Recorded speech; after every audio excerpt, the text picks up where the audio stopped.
Alors on continue notre série qu'on a débutée dans Matthieu sur le sermon sur la montagne. Et je vous propose de lire avec moi au chapitre 6, les versets 25 à 34. On continue le sermon sur la montagne. C'est Jésus qui instaure auprès de ses disciples et de la foule qui est en arrière la nouvelle loi du royaume.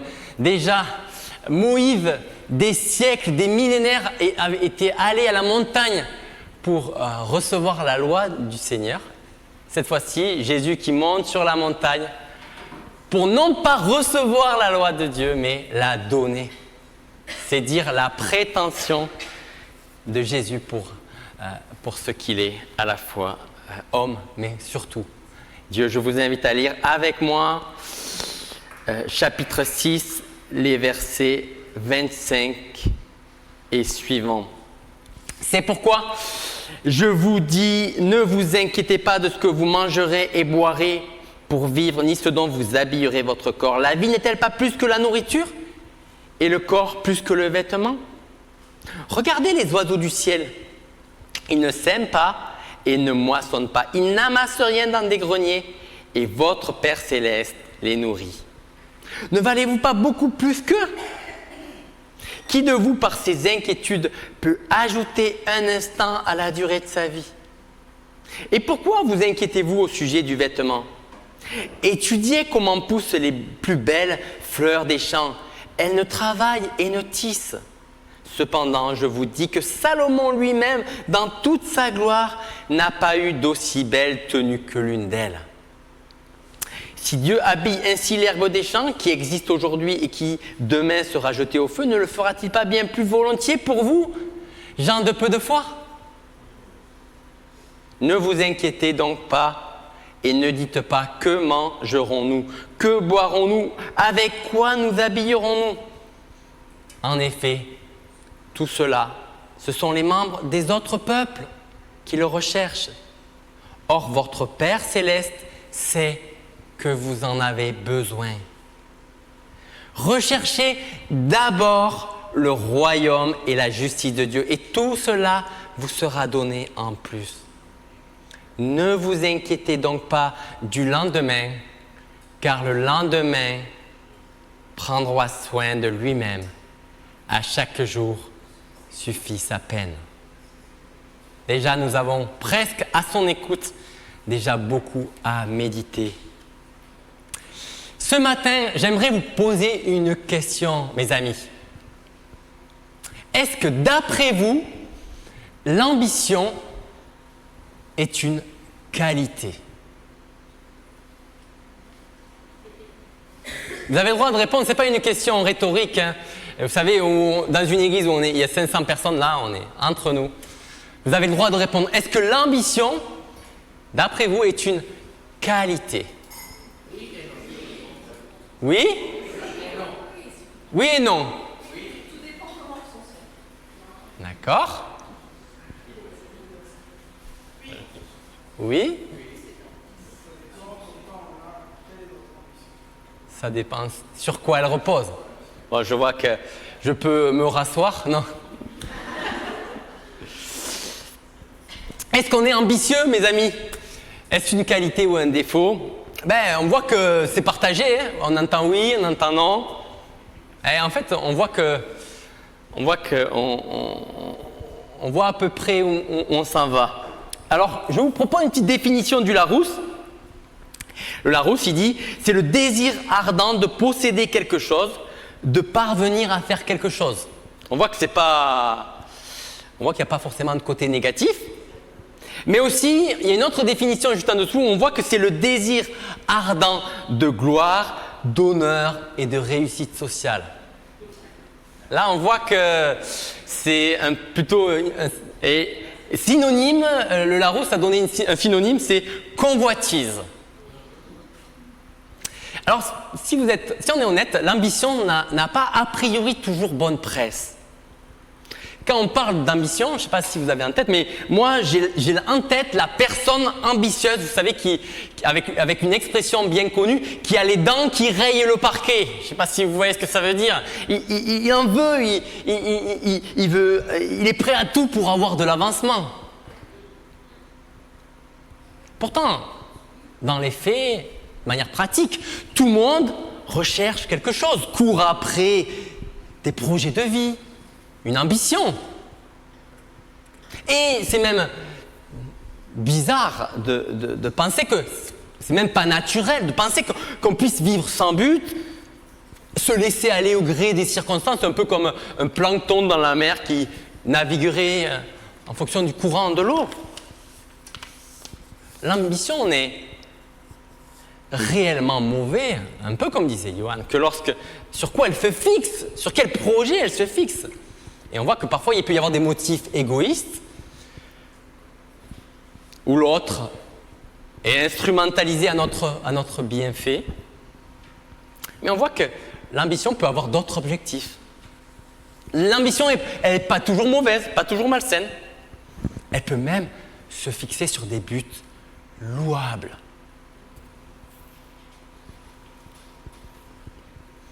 Quel tennisman numéro 1 mondial ne s'est pas fixé des ambitions un jour pour les atteindre?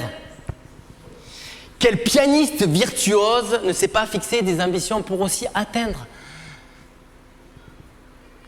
Quelle personne n'a pas un jour fixé des objectifs dans tel ou tel domaine et qu'il désire les atteindre?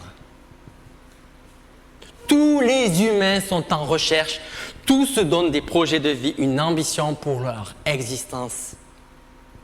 En fait, le problème, c'est sur quoi cette ambition se fixe, se repose, sur quoi notre esprit et notre cœur s'amarrent. L'ambition, mes amis, elle peut aussi se mettre au service de Dieu. Et nous allons voir ce matin ce que Jésus nous propose, c'est que l'être humain court dans la vie grâce aux ambitions qu'il se donne. Et Jésus le savait très bien. Mais ce qu'il fait Jésus, et ce qu'on va voir ce matin, c'est que Jésus il montre qu'il n'y a que deux possibilités. Il n'y a que deux options possibles. Soit nos ambitions seront centrées sur nous-mêmes et la sécurité matérielle, soit nos ambitions seront centrées sur lui. Et nous verrons qu'elles génèrent des préoccupations différentes. Les unes seront spécifiquement chrétiennes, les autres spécifiquement non chrétiennes. Et je ne sais pas si vous vous rappelez, mais depuis le départ, Jésus, dans ce sermon, appelle les chrétiens à une justice supérieure. Il a appelé les chrétiens à un amour supérieur, l'amour de l'ennemi, vous vous rappelez? Il nous appelle à une piété plus profonde, qui ne se voit pas, qui ne se montre pas. On en a déjà parlé. Et là, ce que Christ nous appelle, c'est à un projet de vie, à des ambitions qui soient plus belles que les autres. Alors, commençons par les ambitions qui sont centrées sur soi. Et là, en particulier, la visée de la sécurité matérielle. Et on voit que notre texte, verset 25, il commence par un « c'est pourquoi ». Et d'ailleurs, c'est presque regrettable qu'on l'ait coupé à cet endroit-là parce que, en fait, notre texte forme en fait la conclusion de ce qui vient déjà être dit. En fonction du maître choisi, l'argent auquel on se livre, ou auquel on livre sa vie, ou Dieu, on agit en fonction. Et c'est notre texte qui va parler de quels agissements on fait en fonction des maîtres que l'on a choisis. Parce que ce soit l'argent ou que ce soit Dieu, l'un et l'autre veulent notre engagement exclusif, total. Et en fonction, notre comportement suivra. Et c'est pour cela que Jésus évoque maintenant les conséquences. Et ce que le Dieu argent, Nietzsche disait, les gens ont dit ni Dieu ni maître, mais en fait aujourd'hui on fait ce qu'on faisait pour Dieu, on le fait pour l'argent. Sauf que le Dieu argent, il génère des inquiétudes, et des inquiétudes matérielles. Et c'est pour cela que Jésus, il le dit à plusieurs reprises. Ne vous inquiétez pas, verset 25. Ne vous inquiétez pas, verset 31. Ne vous inquiétez pas, verset 34. Au sujet d'une trilogie manger, boire et s'habiller. Et on sent bien que c'est d'actualité. Quand on voit l'inflation qui galope, quand on voit qu'il c'est de plus en plus difficile de s'acheter des produits que l'on s'achetait il y a quelques mois, quand on voit qu'il est difficile de finir la fin du mois et qu'on voit que le compte est en train de tranquillement s'approcher du niveau 0, quand on voit qu'il est difficile de même de se loger, d'acheter des fournitures scolaires à nos enfants, sans que notre compte en banque fasse la grise mine, ces questions de base sont notre quotidien, ne sont pas purement théoriques. Et malgré qu'on soit un pays soi-disant riche, beaucoup s'inquiètent à raison pour leur sécurité matérielle, pour ce qui leur manque, ce qu'ils ont du mal à avoir. Mais vous savez, mes amis, ce qui est bizarre, c'est que cette inquiétude, elle ne touche pas ceux qui n'ont rien, qui ont du mal à avoir ce qu'ils ont. Elle touche aussi les plus riches. Moins regardant peut-être sur les prix, mais ne croyez pas qu'ils ne soient pas exemptés de soucis, eux aussi. Eux aussi s'inquiètent pour la sécurité matérielle, mais pas pour ceux qui n'arrivent pas à avoir, mais plus pour ceux qui ont et qu'ils ont peur de perdre. Ils ont peur de perdre ce qu'ils ont acquis, ce qu'ils chérissent. Que leur pouvoir d'achat diminue. D'ailleurs, si vous parlez du pouvoir d'achat, vous saurez que ça concerne à la fois les pauvres et les riches. On a tous peur de perdre. Alors c'est pour ça qu'on veut satisfaire nos besoins, même les riches, de leur corps. Voilà, et c'est pour ça qu'on abreuve la société de consommation, on nous abreuve de magazines où on met en avant des trucs agréables, du champagne, des week-ends à l'étranger, des astuces pour faire sa croisière, les meilleurs cosmétiques, quelques explications pour dire que la grasse mat c'est bon pour la santé. Quels sous-vêtements prendre, manger de la viande de cerf et surtout des produits bio, mes amis, des produits bio, c'est bon pour la santé. On voit que la société a bien compris que soit elle suscite nos désirs, soit elle veut dans tous les cas nous maintenir asservis à ses besoins. En conclusion, les uns et les autres, on s'inquiète pour cette sécurité. Pour ce qui leur manque chez certains et pour ce qu'ils ont peur de perdre pour d'autres. Mais Jésus, il ne condamne pas la prévoyance en la matière. Si vous connaissiez ce texte de l'Ancien Testament où on voit que les fourmis sont louées pour leur prévoyance dans la manière de faire des réserves. Mais là, ce que Jésus condamne, ce n'est pas la prévoyance. Ce qu'il condamne, c'est une recherche anxieuse. Ne vous inquiétez pas. En fait, vous savez, c'est une recherche anxieuse. C'est le même terme où Jésus dit à Marthe, mais arrête de t'inquiéter, de t'affairer. C'est le même terme qui est utilisé par Philippiens. Ne vous inquiétez pas, ne soyez pas inquiets. La prévoyance, c'est bon, mais quand l'inquiétude devient quelque chose qui nous fatigue, nous ronge, nous tourmente, alors Jésus dit, ne vous inquiétez pas. Et là, Jésus, il prend des prédicateurs étonnants. Il prend des prédicateurs très étonnants. Il prend quoi? Il prend les oiseaux. Les oiseaux deviennent nos prédicateurs. Et c'est Luther qui dit ça, un des personnes à l'origine du protestantisme. Écoutez le rossignol. Vous écoutez un excellent prédicateur. C'est comme s'il disait, je préfère me trouver dans la cuisine du Seigneur. C'est lui qui a créé le ciel et la terre. Il en est le cuisinier et l'hôte.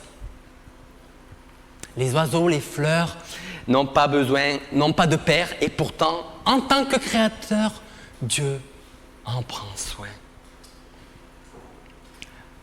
Alors, à plus forte raison, Dieu prend soin, comme Dieu prend soin de nos vies, de nos corps, il prendra soin de nos éléments, de nos points les plus petits, la nourriture, la boisson. Comme Dieu prend soin des oiseaux, alors à combien plus forte raison les êtres humains? À nous qui sommes destinés à être ses enfants.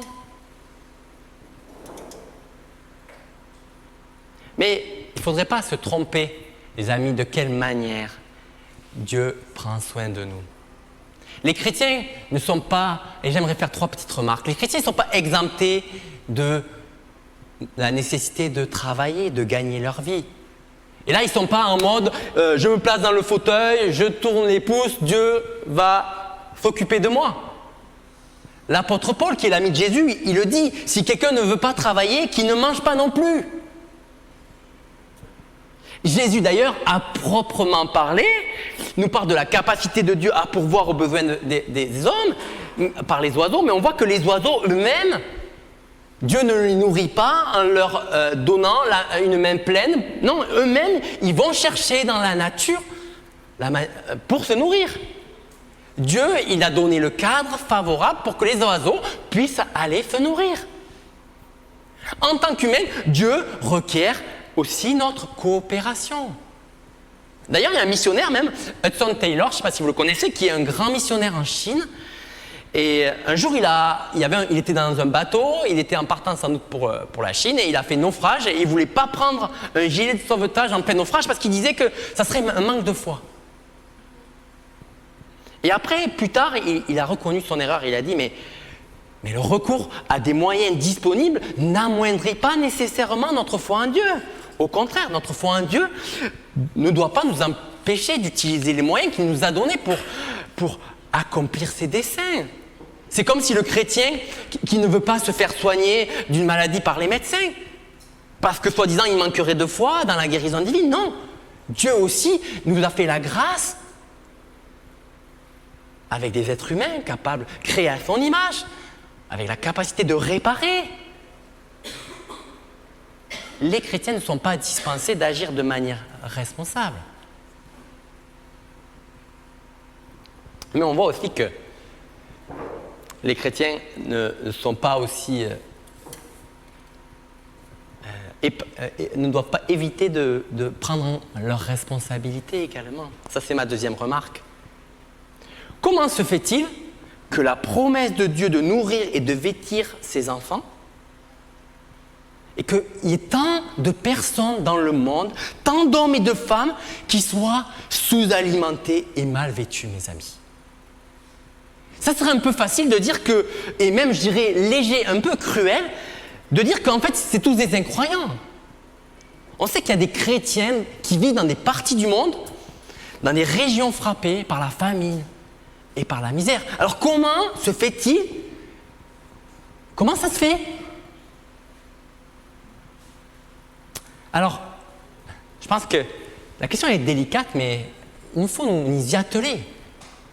La faim dans le monde, mes amis, n'est pas le résultat d'une mesure divine inadéquate, mais la conséquence d'une répartition inéquitable des biens disponibles entre les hommes. Dieu a pourvu, je l'ai déjà dit tout à l'heure, à des plantes qui donnent des graines, à des arbres qui portent du fruit, à des animaux qui se multiplient, à des poissons qui remplissent la mer. Il l'a fait en abondance, mais les hommes, vous savez ce qu'ils font? Ils thésaurisent, ils gâchent, ils gaspillent, sans partage.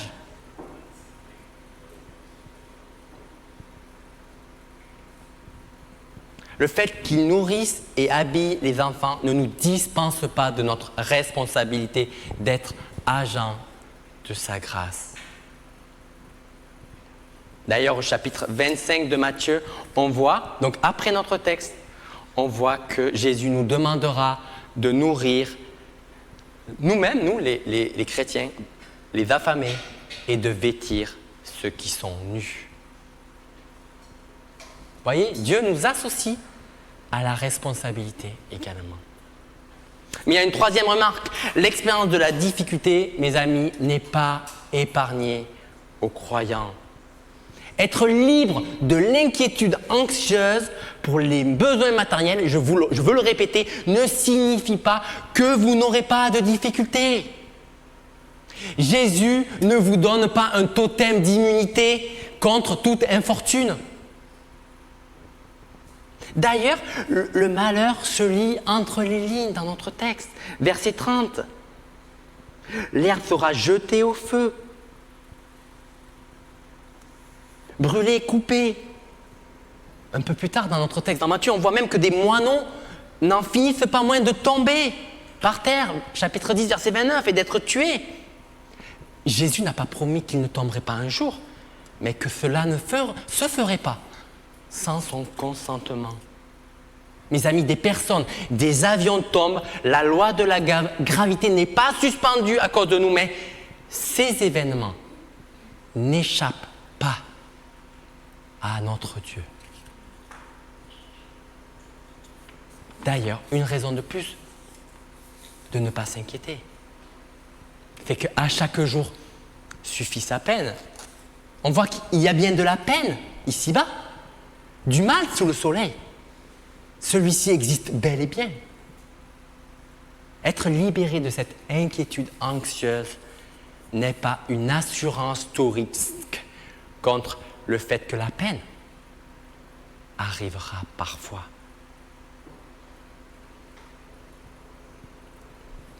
Mais en tant que Père, Dieu se sent concerné par la souffrance auquel nous ne pouvons échapper.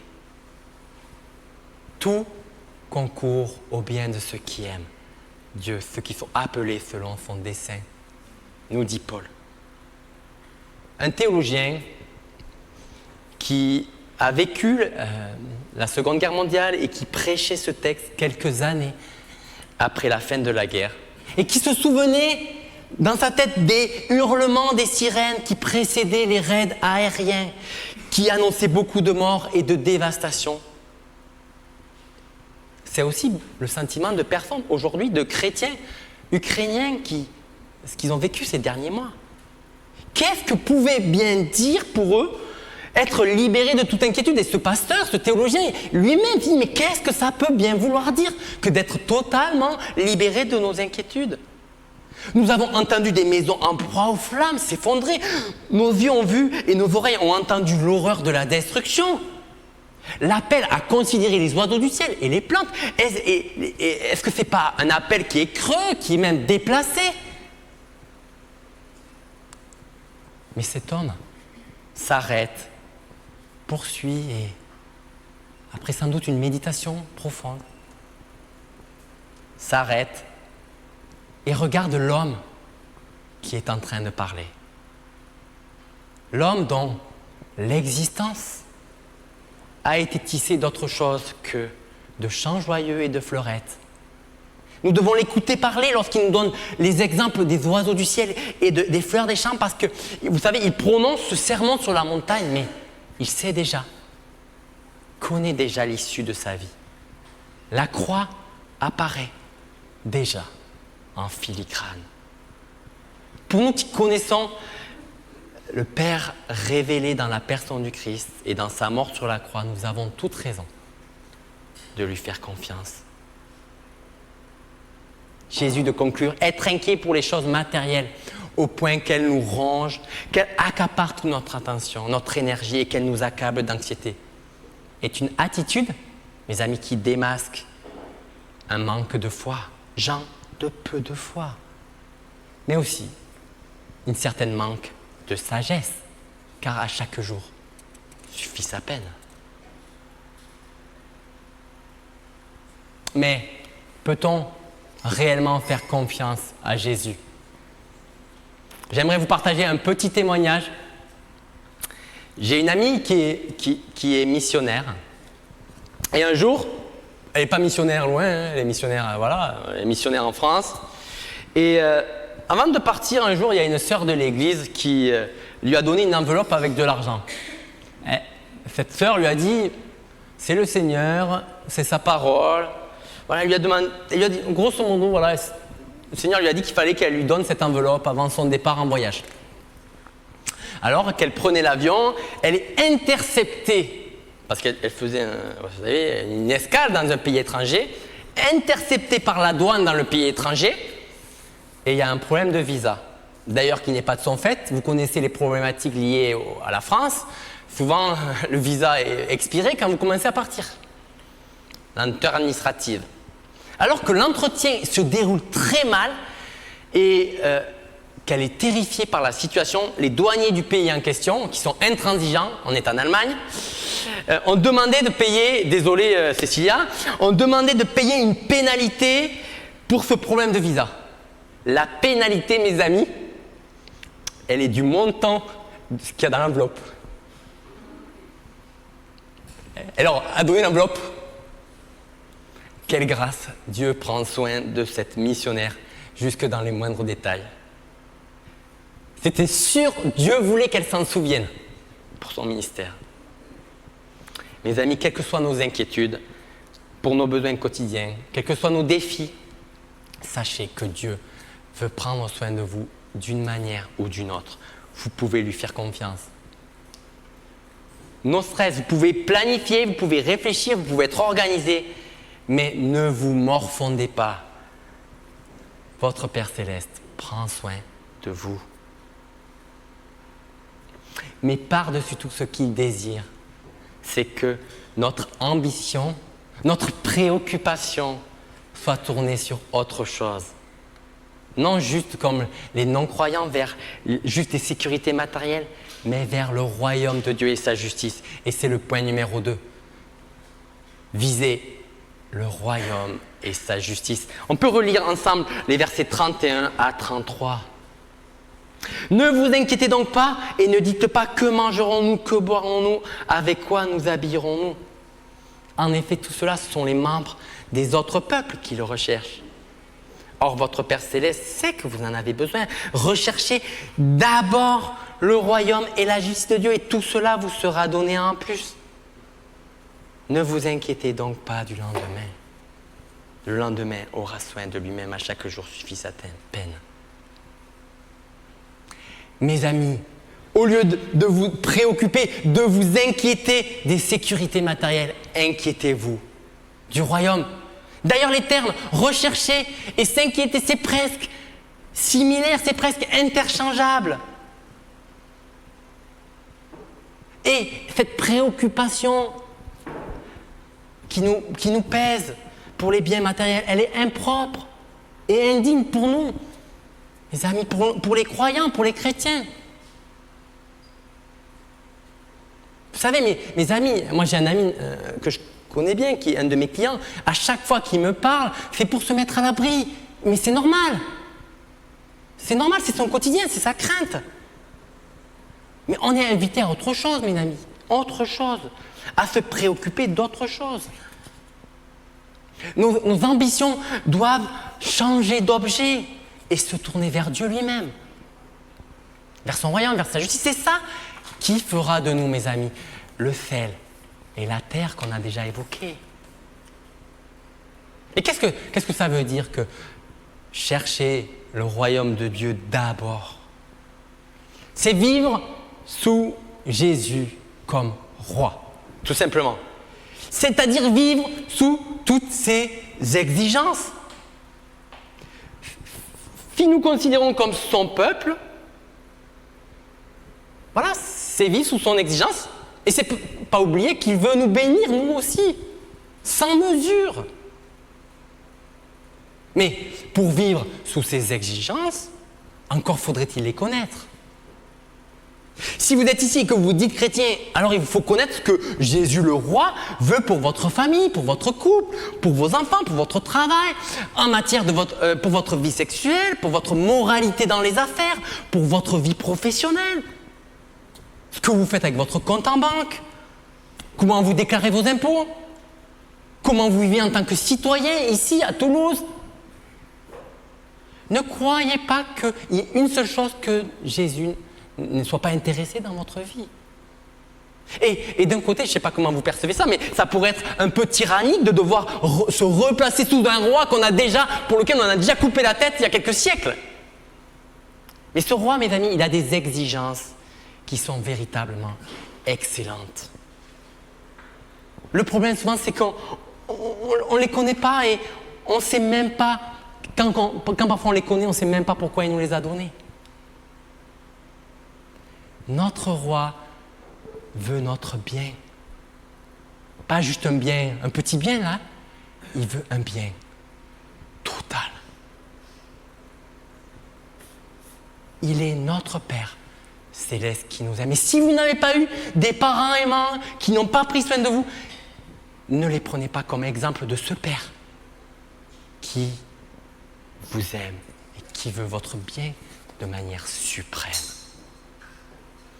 Viser le royaume en premier, c'est aussi considérer, mais vous vous en doutez, la progression de l'Évangile. Et ça veut dire quoi, viser la progression de l'Évangile? Est-ce que c'est en mode impérialisme? Ou est-ce que c'est juste pour rendre les gens heureux? Non, c'est pour que, plutôt que la gloire de notre Dieu brille. Que les chrétiens, et c'est le désir de Jésus, puissent brûler du désir de voir ce nom honoré. Et que ces préoccupations soient vraiment au cœur de leur vie. Alors, qu'est-ce que signifie la justice de Dieu? La distinction avec le royaume n'est pas si évidente que ça. Mais là où le royaume de Dieu n'existe pas, et où là où Jésus n'est pas encore reconnu comme roi, pour autant, la justice peut quelque part s'étendre. Dieu attend que ses enfants donnent envie avec la justice divine, partout où ils sont. Alors, ils veulent que la justice de Dieu qui est en eux déborde sur les nations. Alors, on sait bien que l'œuvre du Saint-Esprit, c'est elle qui produit la justice, la sainteté, mais dans une certaine mesure, la grâce, la sainteté qui va agir dans les croyants par le Saint-Esprit, Dieu veut qu'elle donne envie.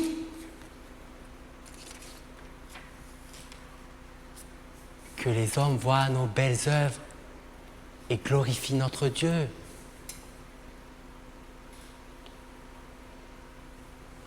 Mes amis, il faut entrer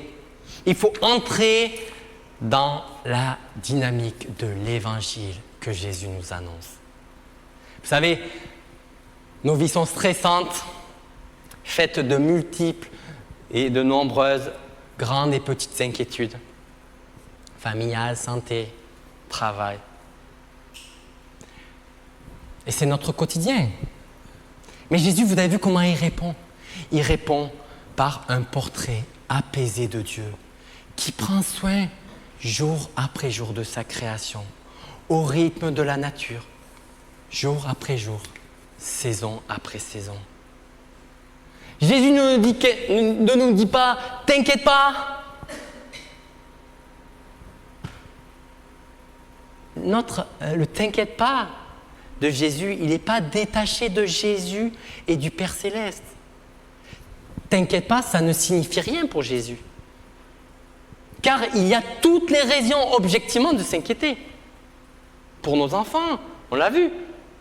Parfois pour certaines espaces dans lesquels on est. Mais Jésus, il nous demande d'intégrer un discours de sagesse, une sagesse d'évangile, et non seulement une sagesse de bon sens.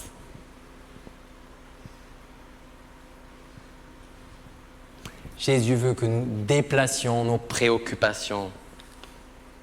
Il veut que nous déplacions les préoccupations légitimes du lendemain pour des préoccupations plus profondes pour son royaume. Alors mes amis, quelles sont vos préoccupations pour le royaume? Quelles sont vos ambitions? Nous avons laissé partir nos enfants et tout à l'heure, alors, quelles aussi sont nos ambitions pour eux? Voulons-nous qu'ils soient accaparés par les soucis de la sécurité matérielle ou qu'ils, au contraire, soient préoccupés par d'autres choses? Sur quoi portent nos plus grandes préoccupations, mes amis? Réfléchissez-y. Si la réussite scolaire, la bonne tenue en société, la performance sportive, peut-être alors que nos ambitions sont trop basses, et qu'elles méritent mieux. Si mes amis, vous aspirez à des ambitions plus grandes, plus belles, tournées vers Dieu, je vous encourage à une chose. Lisez la parole, cherchez à comprendre ce que Dieu veut pour vous, pour vos enfants. Découvrez de quelle manière ce qu'il veut.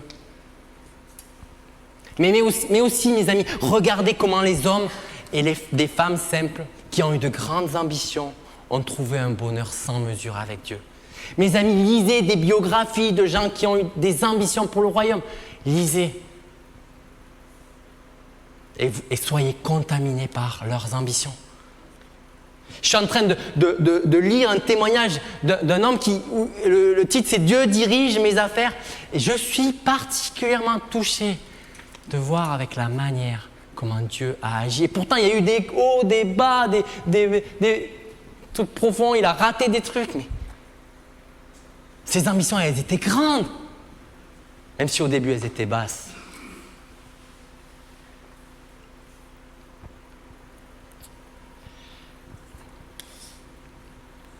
J'aimerais vous partager en conclusion une petite histoire de notre vie à Mylène et à moi. Certains la connaissent. Alors que nous avions décidé de partir nous former à la faculté de Vaux-sur-Seine, donc il y a à peu près une dizaine d'années, et que nous avions laissé nos appartements à Toulouse et Michel et Louis nous avaient hébergés, comme d'ailleurs Touquet Fans. On avait vendu notre cabinet d'expertise et on avait déjà loué l'appartement à Vaux-sur-Seine. Et il ne manquait plus que l'argent à recevoir de la vente du cabinet. Alors, vous voyez, j'avais vendu le cabinet, mais en fait, je n'avais pas encore reçu l'argent.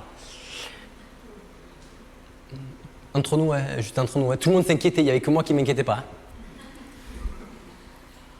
Et là, on est le 21 juin, je m'en rappelle encore. Je reçois un mail de celui qui devait me racheter en m'indiquant qu'il ne pourrait pas le faire, ne pourrait pas payer. J'ai plus de maison sur Toulouse, j'ai une maison sur Paris. J'ai passé, mes amis, 1 an et demi à organiser ce rachat. J'ai transmis la connaissance de mes clients à cette personne qui devait me les racheter. Pour moi, c'est un effondrement. Je me dis, mais tu es un gros nul.